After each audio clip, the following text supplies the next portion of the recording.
اعوذ باللہ من الشیطان الرجیم بسم اللہ الرحمن الرحیم السلام علیکم my dear student. Today we start the reading of unit number 3. آج ہمارا سبق نمبر 3 ہے تمام جہانوں کے لیے رحمت. اس کے اہم الفاظ ہیں اونٹ، بلبلانا، شکایت، نڈھال، امت. آئیں اس کی پڑھائی اسٹارٹ کرتے ہیں.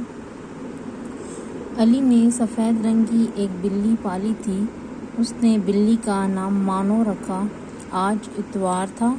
علی سارا دن اپنے دوستوں کے ساتھ کھیلتا رہا، پھر اسکول کا کام کرتا رہا.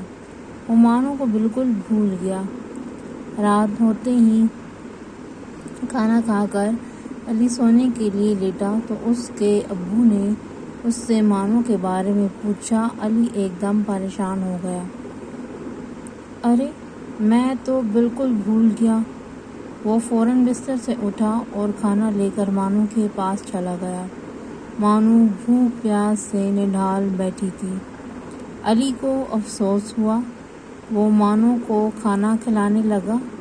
کھانا کھلانے کے بعد وہ کمرے میں داخل ہوا تو ابو نے اسے پیار سے پاس بٹھا لیا اور کہا، بیٹا، جانوروں کے بھی حقوق ہوتے ہیں جنہیں پورا کرنا ہمارا فرض ہے.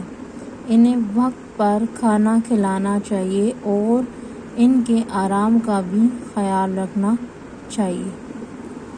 اگلے صفحے پر آ جائیں.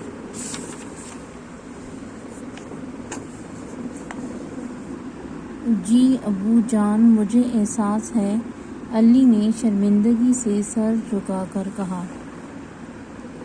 ابو نے کہا، بیٹا، رحمت للعالمین حضرت محمد صلی اللہ علیہ وآلہ وسلم بھی جانوروں کے ساتھ حسن سلوک کرتے اور سب کو اس کی تلقین فرماتے تھے. تلقین مطلب نصیحت کرنا.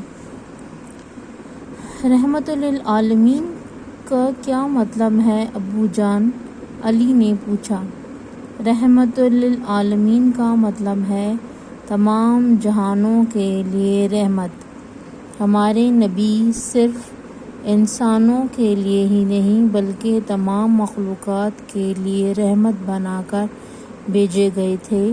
ان میں جانوروں کے ساتھ ساتھ چرند پرند اور حشرات بھی شامل ہیں. چرند پرند مطلب پرندے اور حشرات جو کیڑے مکوڑے ہیں. علی بہت دھیان سے ابو جان کی بات سن رہا تھا. ایک مرتبہ پیارے نبی ایک باغ میں تشریف لے گئے. وہاں ایک لاغر سا اونٹ آپ کو دیکھ کر بلبلا اٹھا اور رونے لگا. لاغر کا مطلب ہے کمزور. اونٹ نے نبی کریم صلی اللہ علیہ وآلہ وسلم سے اپنے مالک کی شکایت کی اور کہا، وہ مجھے بھوکا رکھتا ہے اور بہت کام کرواتا ہے. آپ صلی اللہ علیہ وآلہ وسلم نے اس کے مالک کو بلایا اور اونٹ سے اچھے سلوک کی ہدایت کی. علی یہ واقعہ سن کر بہت متاثر ہوا. ابو جان نے اپنی بات جاری رکھی. ایک دفعہ حضرت محمد صلی اللہ علیہ وآلہ وسلم کچھ صحابہ کے ساتھ ایک سفر پر گئے. راستے میں پڑاؤ ڈالا، یعنی راستے میں کسی جگہ پر رکے تو آپ صلی اللہ علیہ وآلہ وسلم ضرورت سے کہیں تشریف لے گئے.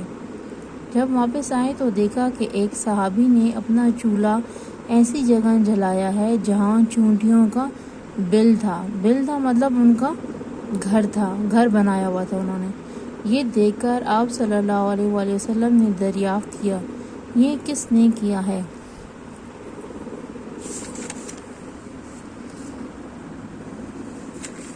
ان صحابی نے کہا، یا رسول اللہ صلی اللہ علیہ وآلہ وسلم، میں نے کیا ہے. آپ نے فرمایا، بجھاؤ. آپ صلی اللہ علیہ وسلم نے آگ بجھانے کا اس لیے کہا کہ کہیں چونٹیوں کو تکلیف نہ ہو یا وہ جل نہ جائیں، کیونکہ اللہ کے نبی صلی اللہ علیہ وسلم کسی کو تکلیف میں نہیں دیکھ سکتے تھے. علی کو ابو کی یہ بات سمجھ میں آ گئی۔ اس نے پکا ارادہ کر لیا کہ آئندہ وہ پیارے نبی کی سنت پر عمل کرے گا اور جانوروں کے ساتھ نرمی کا سلوک کرے گا۔ ابو جان نے کہا، اے اللہ، تیرا شکر ہے کہ تو نے ہمیں رحمت للعالمین کی امت میں پیدا فرمایا، جو صرف ہم انسانوں کے لیے ہی نہیں بلکہ ہر طرح کے جانوروں اور چرند پرند کے لیے بھی رحمت بن کر آئے۔ علی نے بھی اللہ تعالیٰ کا شکر ادا کیا۔ ابو جان کے ساتھ مل کر آپ صلی اللہ علیہ وآلہ وسلم پر درود بھیجا اور سونے کی دعا پڑھ کر آنکھیں بند کر لیں۔ Thank you.